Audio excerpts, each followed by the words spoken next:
नमस्कार, स्वागत है हमारे चैनल गुरु महिमा एस्ट्रोटेक पर। स्नान हमारे जीवन में कितना महत्व रखता है ये आप सभी जानते हैं, लेकिन गरुड़ पुराण के हिसाब से स्नान कब करना चाहिए, स्नान कितने प्रकार के होते हैं तथा शास्त्रों के हिसाब से स्नान करने से किस समय में क्या फायदे हैं और किस समय स्नान नहीं करने चाहिए। मित्रों, गरुड़ पुराण में हमारे जीवन मरण और हमारे क्रियाकलाप, व्यवहारिक क्रियाकलाप, इन सभी विषयों के विस्तार से जानकारी दी गई है।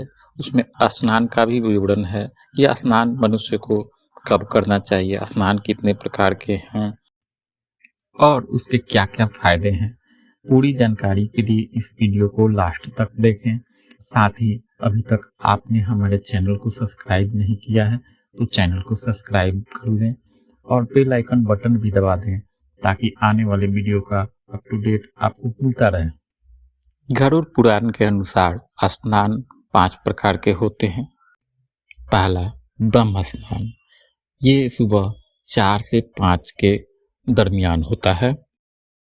ब्रह्म स्नान में स्नान करने पर मानव का तेज बना रहता है तथा उन पर देवताओं का आशीर्वाद रहता है।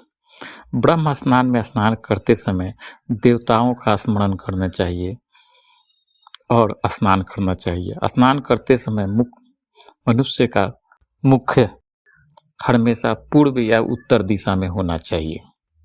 दूसरा देव स्नान, देव स्नान में नहाते समय नदियों का स्मरण करना चाहिए। हमारे भारत में बहुत सारी नदियां हैं, उनमें से किसी का नाम लेकर स्नान करना चाहिए। स्नान करते समय मनुष्य का सर हमेशा पूर्व या उत्तर दिशा में होना चाहिए। इस समय स्नान करने से शारीरिक विकास होता है और रोगों का नाश होता है।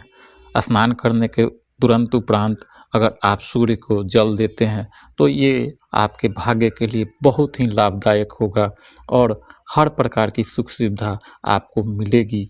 भगवान आप पर कृपा बनाए रखेंगे और आपका तेज बढ़ते जाएगा, दिनों दिन आपका तेज बढ़ते जाएगा।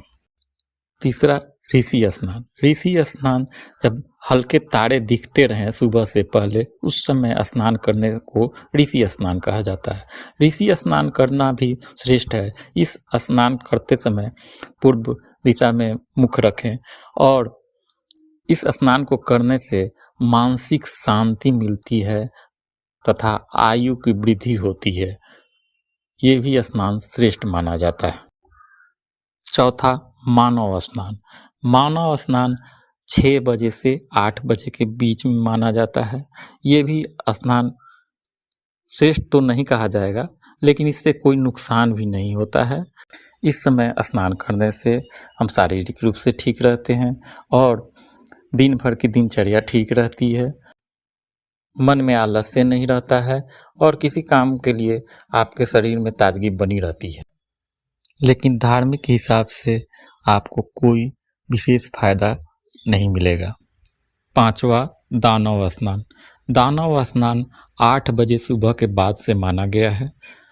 हमारे शास्त्रों के हिसाब से, गरुड़ पुराण के हिसाब से दानव स्नान करने वाले व्यक्ति पर भगवान रुष्ट रहते हैं, नाराज रहते हैं और हमेशा आरोग्य रहते हैं। उन्हें कई तरह के रोगों से घिरे रहते हैं और उन पर देवी कृपा नहीं रहती है। इसलिए आप स्नान ब्रह्म मुहूर्त में करें।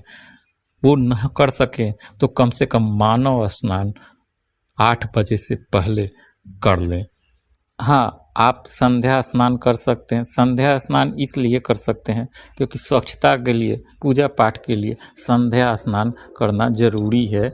इसलिए आप संध्या स्नान कर सकते हैं। संध्या स्नान तभी करें जब आप सुबह स्नान किए हो। नमस्कार।